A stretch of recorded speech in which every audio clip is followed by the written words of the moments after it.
My church a bunch of years ago nearly killed me. Let me explain. I was pretty young, and we had launched this new youth ministry, and honestly, from day one, like God was doing something super unique, really cool. Lots of teenagers were coming to Jesus, and the growth was explosive. Like literally thousands of kids coming weekly to our youth events. It was amazing. It was amazing. And there was so much amazing, so much good happening. And but it took a lot out of me. The first year was exhausting but exhilarating. I had never been a part of anything like this. The second year was exhausting but good. The third year was just exhausting. That's it. Exhausting. By the fourth year, I was dying. I was on the edge of a nervous breakdown, stressed out, on edge with my wife, irritable, struggling. And I was just working. I just worked all the time. I would wake up at 6 every morning, try to do a little prayer, a little reading, and then I would just hit the ground running until about 10 o'clock at night. We ran an after-school program in Glendale, and this was 6 days a week. And plus I had all my church youth ministry duties, events and retreats and weekly services, and then a long day of church on Sundays. And what that actually meant was that I was working 7 days a week, nonstop, like all the time. If you ever work for the church, let me just tell you something. Like any other organization, they will let you work yourself into the ground. And I was a willing participant in that. And here's the thing about it, though, is I was proud of my work ethic. Like, I was proud that I never took days off. I'd scoff in my head when people would say, oh man, I'm just so busy. And underneath my breath, I would be like, busy, please. You know, that kind of prideful arrogance that we tend to go towards. But here's the truth. You can only live that way so long. And what ends up happening is your soul starts to shrink. You erode away a part of your humanness. And part of the problem was that I just loved my job. I loved what I did. And I could blame the nature of the church and how it's basically a to-do list that stretches to infinity and back again. But the reality is that I was just a workaholic. I love my job too much. And I, like a lot of people, I was getting my identity and my self-worth from my job, from my work. And that road goes straight into the dark and then off a cliff. It just does. Plus, we live in a culture in which being a workaholic is actually a virtue, right? How you doing? Dude, I'm so busy. Oh, me too. Good job, right? So there I was, a pastor, starting to burn out, thinking about quitting the job that I used to love, but I no longer did. I was miserable. And then I found a book by a Catholic priest. His name was Brennan Manning. And I read it. And I read it again. And I read it again. And when I read it each time, I would cry. And for the first time, I started to understand my belovedness as his son, my identity. For the first time, I started to understand Sabbath and rest, which is this ancient form, this ancient practice that actually started at creation itself. Let me show you this. In Genesis 2, at the end of the creation story, we see this. Look at it with me. Genesis 2, starting in verse 1, it says this: "Thus the heavens and the earth were completed in all their vast array. By the seventh day, God had finished the work he had been doing. So on the seventh day, he rested from all his work. Then God blessed the seventh day and made it holy, because on it he rested from all the work of creating that he had done. So the creation story begins with God working and it ends with God resting. After 6 days of world making, it's done. The universe is completed, and you thought you had a productive week, right? This is insane. After all that, God rests. Now, did you catch that? God rests. He rested. God he doesn't need sleep. He's not like dying for a vacation, some time away. He never gets tired or worn out or grouchy. This God is unlike any other being in the universe. He rested. And at the risk of sounding like a broken record every Sunday, let me just say it again. We are made in his image.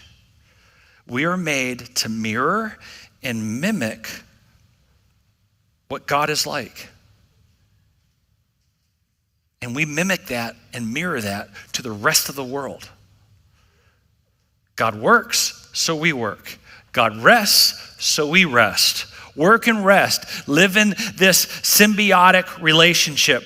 If you don't learn how to rest well, you will never learn how to work well, and vice versa. And after all, the opposite of work is not rest. The opposite of work is sleep. Work and rest are friends. Work and rest, it's like the bride and the groom coming together to make a full, well-rounded life. Work, rest. And Sabbath isn't just a day to not work. It's a day to delight in what we have accomplished. To delight in the life that you've carved out in partnership with God. To delight in the world around you. To delight in God himself.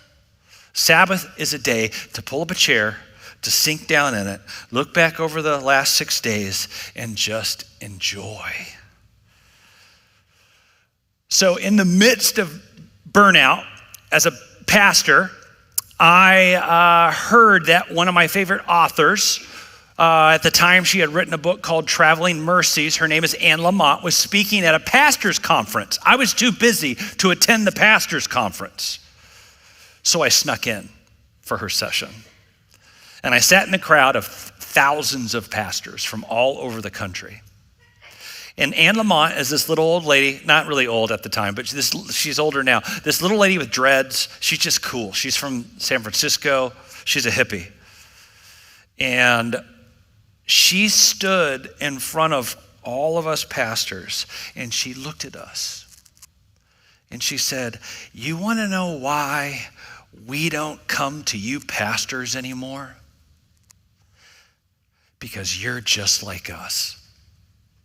You're burning the wick at both ends, and you haven't heard the voice of God in years. Why do we not come to you? Because you're just like us." After her talk, by myself, I came to the front and repented. The word rested in Genesis 2 is the Hebrew word Shabbat. It's kind of a fun word to say, Shabbat. You want to say it? I think you do. 1, 2, 3, Shabbat. Oh, that's good. Very good Hebrew. It's where we get the word Sabbath. It essentially means to stop or cease or be completed, but it also can mean to celebrate. Shabbat. The Jews have been practicing this for thousands of years. We have a lot to learn from them. They talk in the midst of Shabbat. They use another word all the time, a Hebrew word. It's called menuha. You want to say that one, don't you? I can tell. 1, 2, 3, menuha. Oh, that's good. Menuha. It's a Hebrew word that means rest. But it's not take a nap on the couch rest. That's not what this is. It's a restfulness in the midst of celebration. That's what it is. In the scriptures, many times it's translated happiness, menuha. So to the Jews, menuha is something though that you create. You create this life of menuha. It's not just that you stop working and you sit on the couch one day every week. That's not menuha. It's about cultivating an environment, an atmosphere to enjoy your life, your world, and your God. It's really a mode of being, menuha. We all need a little menuha now and again. And that's what the Sabbath is for, menuha. You're going to say that later today. Honey, how about some menuha? Sabbath is a day when my phone is off, my email is closed, and you can't get a hold of me. Now, I almost chuckled as I said that. If my wife were here, she would say, your phone is never off, your email is never closed, and people can always get a hold of you. And she'd be right. In fact, I told her what I was speaking on. Mark is making me speak about rest. And she chuckled. She laughed. And when she laughed, and she's so sweet, when she laughed, I felt like I was the boy with his hand caught in the cookie jar. I just felt guilty because I don't truly live this out very well. Honestly, that's my fear of this sermon.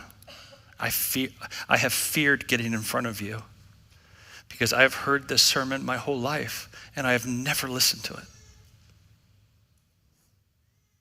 I'm guilty.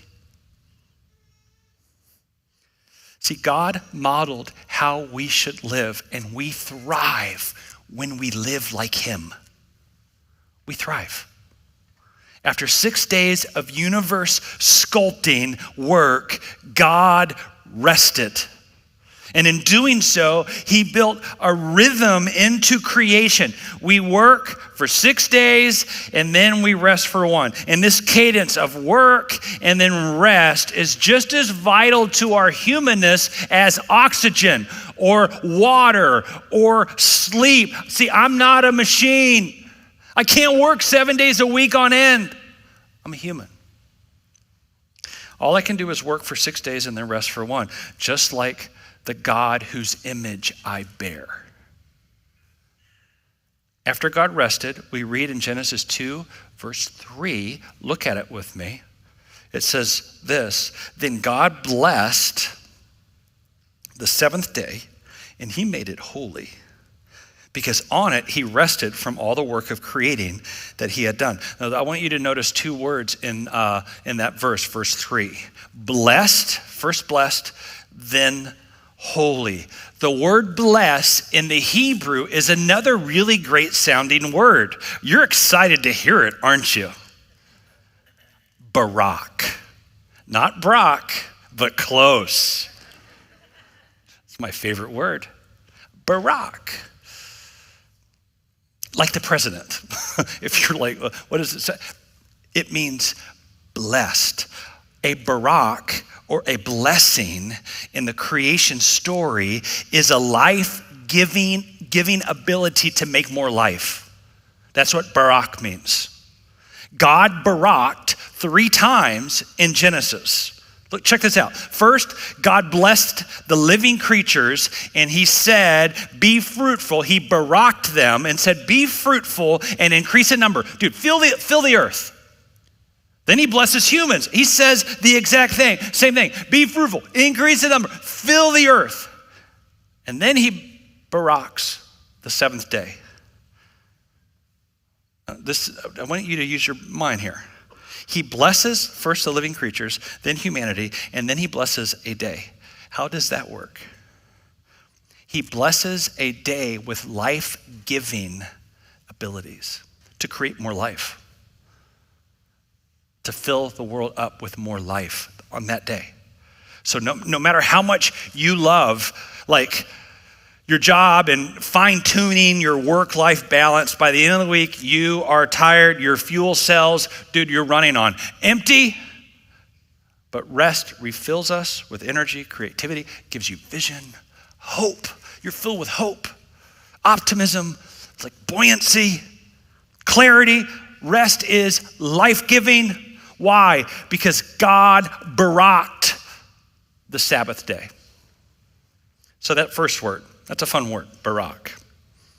One more. You guys are on the edges of your seat. Look at you with anticipation. Sarcasm. We read that God then made the Sabbath holy. This is my favorite of all the words. In Hebrew, that word holy is kadosh. Kadosh. He kadoshed the day. You want to say it? Ray, I can tell. You want to say it. On three, kadosh, all together. 1, 2, 3. Kadosh. Oh, that's good. Usually, kadosh is reserved in the scriptures to describe God. God is kadosh. He is holy. And the rabbis make a big deal about the principle of first mention.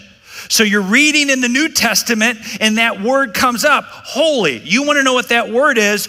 The principle of first mention means you got to go back to where it's first used so that you can then understand what that word truly means. And the first time that word is used, kadosh, is right here. He makes that day special, unique, set apart, kadosh, holy. And which is time. He kadoshes time. That's intriguing. If you're a thinking person, you're like, You would think that after creating the world, he would like make a shrine to himself, a holy place on top of a mountain, something in the ocean. This is what every religion does. All religions do this. Islam has Mecca. Hinduism has the Ganges River. Paganism has Stonehenge. Baseball has Wrigley Field. This is what other religions do in their creation stories. But God, he doesn't do that. He makes time holy. He kadoshes time. So God's not just found in a room like this, in a temple, on top of a mountain. He is found in the world of time.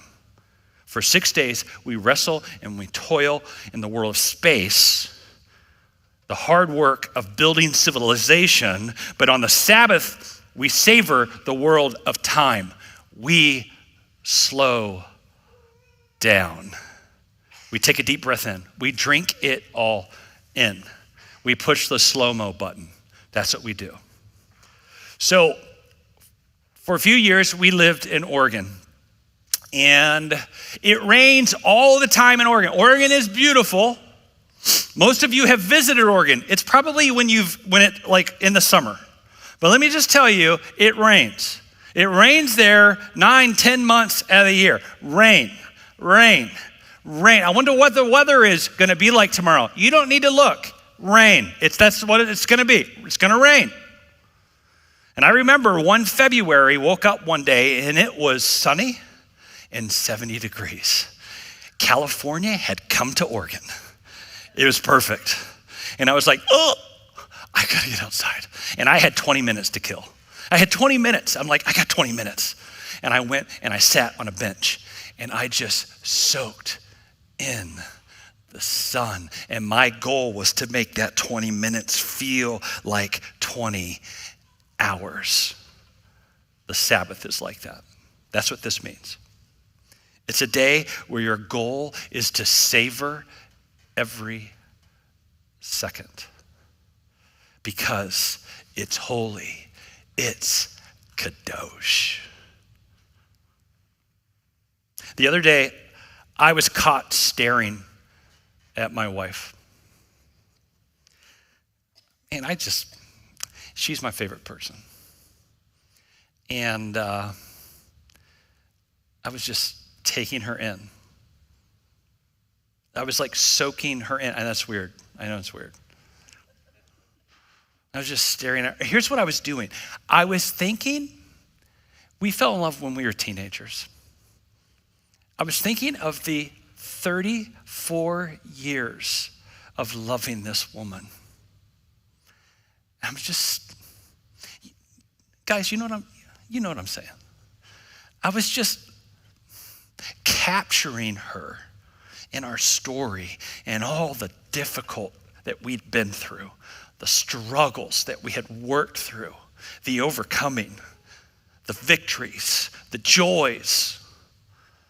This the whole thing. I was looking at her and I was just taking it in. And then she noticed I was staring at her. And she was like, "What?" And I just looked at her and I was just like, "I'm sorry. I just like looking at you." That's kadosh. That's kadosh. It was a set apart moment. It felt holy to me. I became aware of the meaning of her and me together. I was aware. It was a set apart moment of just staring and soaking her in. Kadosh.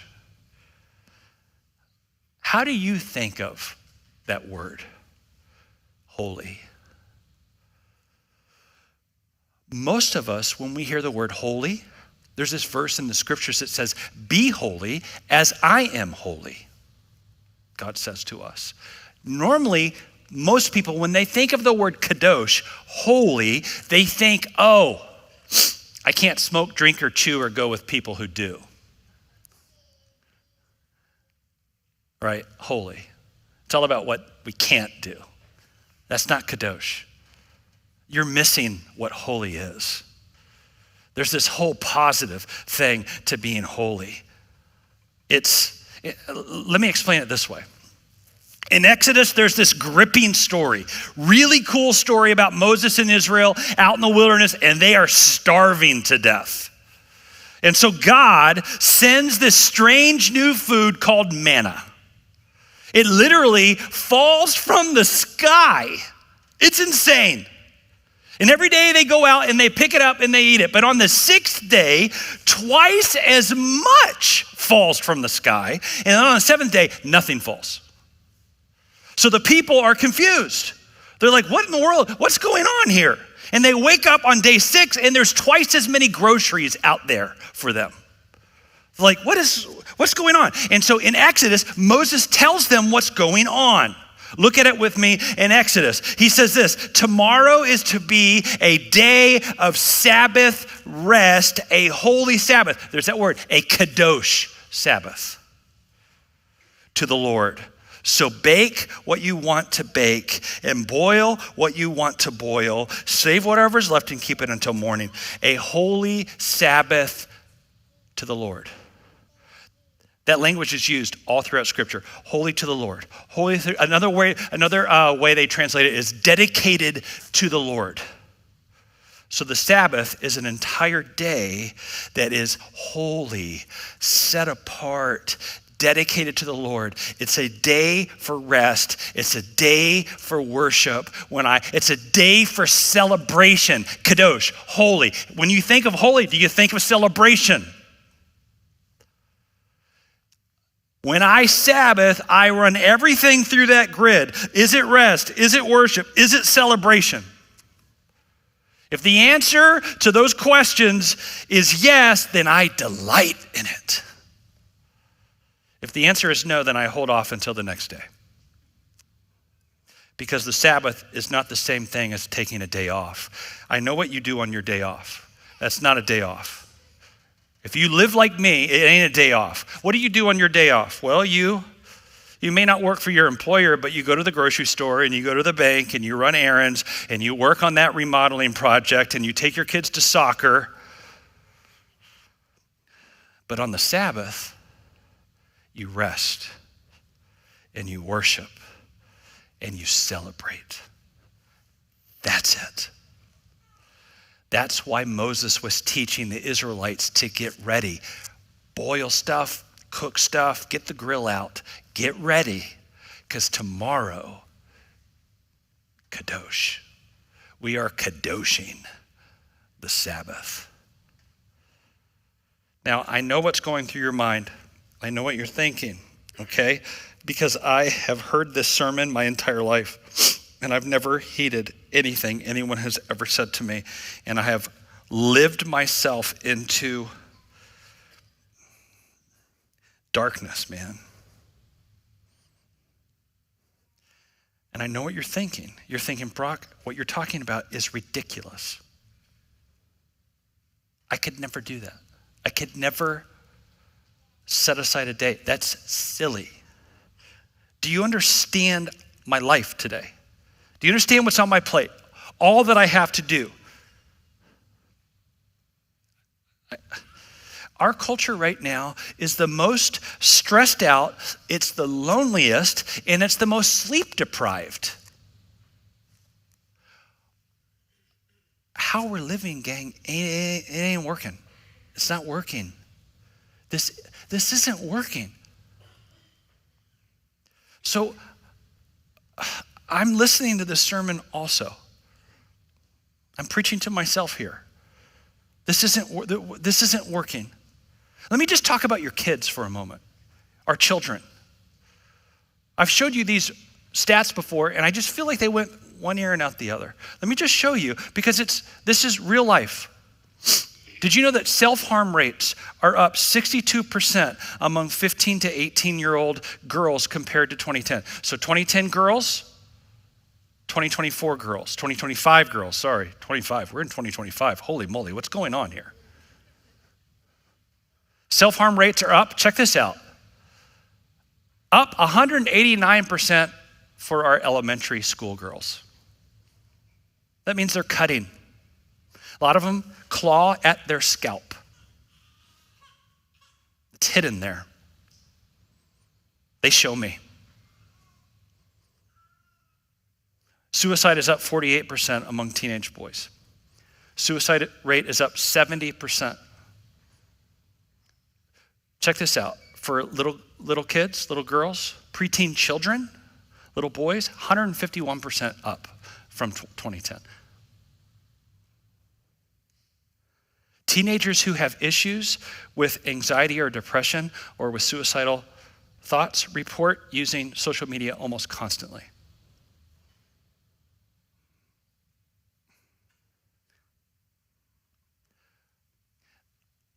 Research tells us that the number one reason why Christian teenagers will tell you that God feels far away is one thing: busyness. How's your relationship with God? I don't know. I don't even know if I believe in God. I'm just so busy. Parents have overscheduled their children's lives to the point where me, a youth pastor, I can't even invest in them. They don't have time for me. And I can tell you the difference between kids who are involved and kids who don't have time to be involved. It's a huge difference. Look at those stats. As a pastor, my heart is broken. How we're living, it ain't working, guys. It's not working. This isn't working. Talk to a kid. How are you doing? I don't know, but something, when the quiet is on, something's not right. I don't feel right, like there's something wrong. How we're living isn't working. This isn't working. And there's a lot of reasons for why kids feel this way. But I can tell you this, cell phones may feel, it's not just cell phones, but they may feel like you're just kind of scrolling and zoning out and it helps you relax. The research tells us it does the opposite. It does the opposite. We are busy and we don't even know how to rest. We don't even know how to. I see moms handing their infant babies their cell phones. We are raising addicts, and we don't seem to mind. Am I bugging you? I don't mean to bug you. But gang, we know this. It isn't just cell phones and busyness, overscheduling. We turn the TV on and we see in our politics and in our culture, we look at the world and it feels like it's spinning out of control. These are turbulent times, and there's so much division, and there is anger, and people are on edge. And in the midst of that very hectic world, that very busy existence, God is inviting us into holy rest. And it's not about just taking a day off a week. It's living out of rest. Let me show you. I got to show you this. In Genesis 1, there is this super cool rhythm. It's really neat. It starts in verse 5. Let me blow my nose. Just a second. All right. Here's the rhythm. It's rad. By the way, Genesis 1 is a poem. It's a poem. It's an ancient poem, and it's good. It's good poetry.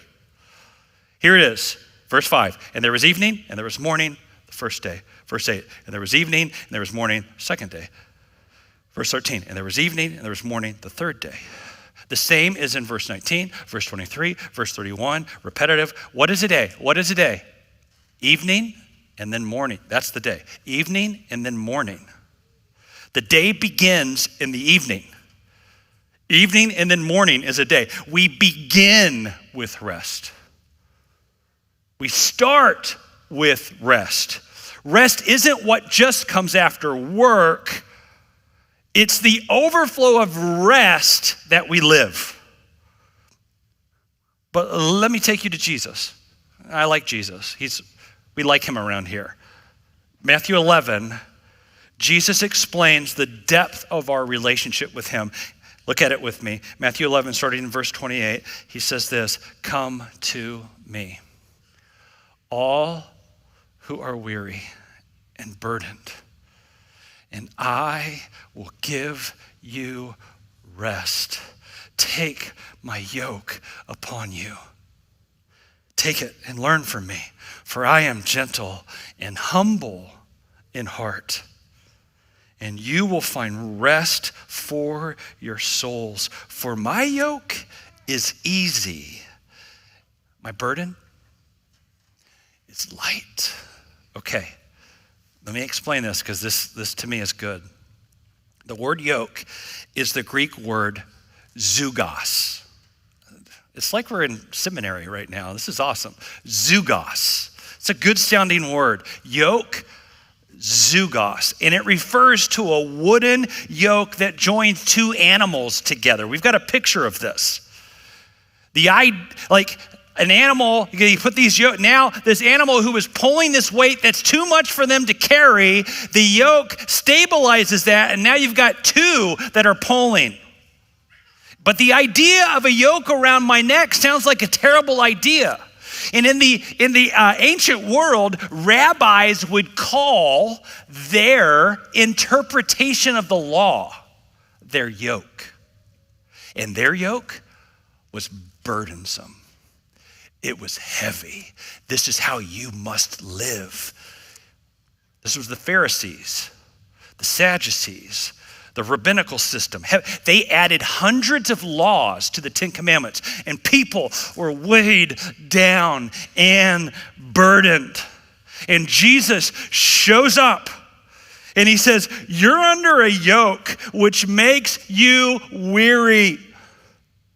You got to shake that thing off. You got to get rid of that. Try mine, and I'll make you light." Take Christ's yoke. When you take Christ's yoke upon you, what it is it's like, oh, I don't know if I want to do this. It's trust. It's trust. See, when we trudge through life without God's presence, ignoring his voice, busy, busy, busy, busy, our souls become weary. And Jesus says, listen, my yoke, my burden is easy. It's light. My way is so good for you. Take it. I will give rest for your soul. And in our culture, we do the opposite. I just build that accomplishment. I obtain that. I purchase that. I work towards that thing. And it all, honestly, it just leaves us exhausted. And the one thing I know for sure, and I don't know much, but at the heart of the gospel is you are blessed right here, right now, in the midst of your lostness, in the midst of your strangeness, in the midst of your oddness, your inability to get it right. Jesus comes to announce, you're just loved. You're loved. And I want to take that burden from you. I want you to experience peace. I don't want you to have anxiety anymore. I want you to have a rest that is good for your soul. All this striving is killing you. It's killing you.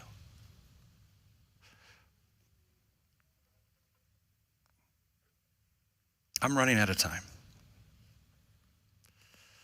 I think I'll say this. This past week, I spoke at Ontario Christian High School. And the chaplain said, hey, Brock, will you come and speak to our kids about how to live a life of peace and rest? And the chaplain said, we're having an epidemic of anxiety. He's like, it's out of control. And I thought, of course it is. Just like every other school. And I stood in front of them. In my heart, I just felt like, they're living like I have lived for so long. And it's just going to take them over a cliff. This ain't working for them. It's not working for us. Jesus says, are you tired? Are you worn out? Are you burned out? Come away with me. Trust me. We rest because we trust.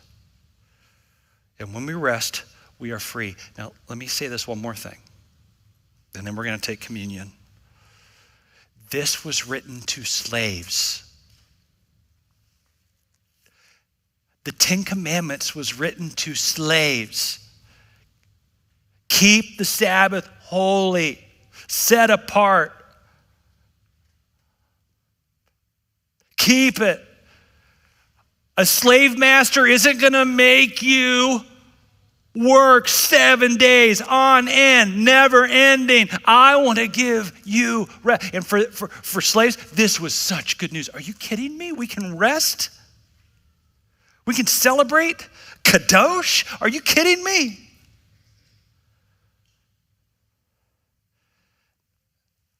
We don't hear it that way.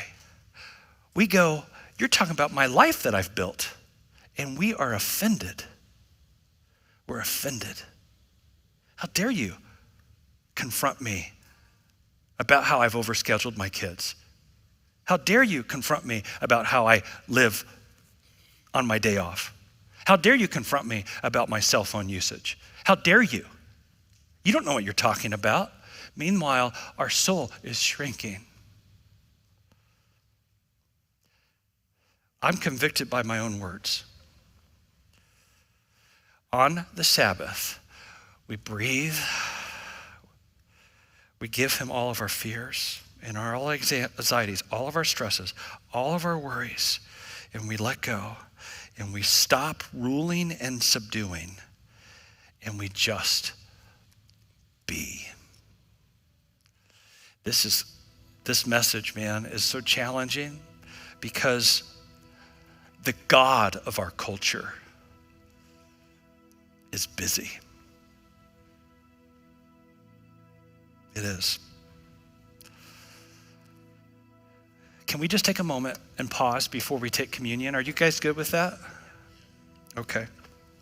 Let's do that. If you're able, maybe just close your eyes and open your hands.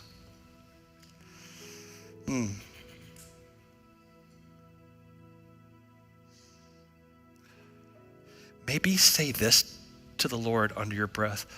Forgive me. Forgive me. I choose to trust you. Maybe just say that. I choose to trust you. Holy Spirit, do a work in me. Give me peace. Fill me with joy. Take away my fears and anxieties. I choose to trust you. I trust you.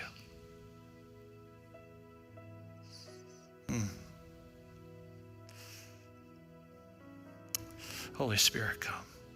Holy Spirit, work.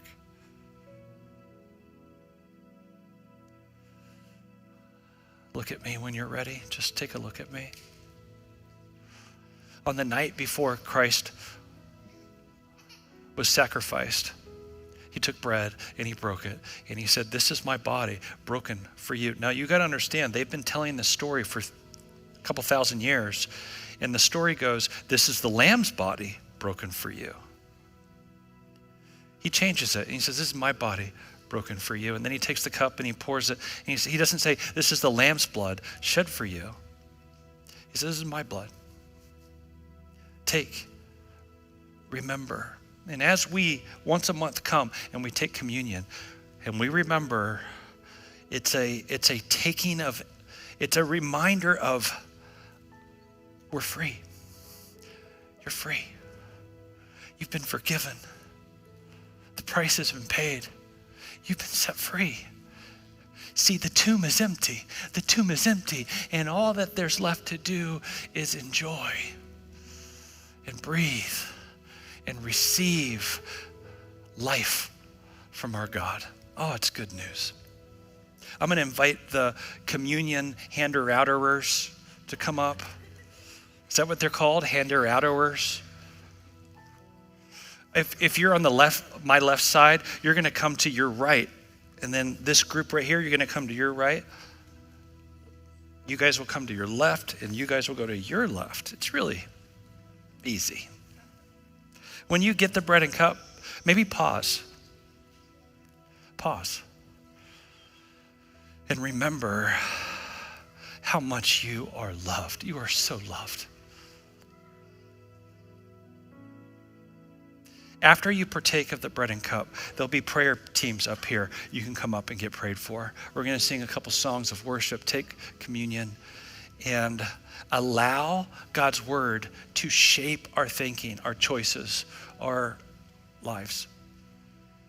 When you're ready, you can come forward.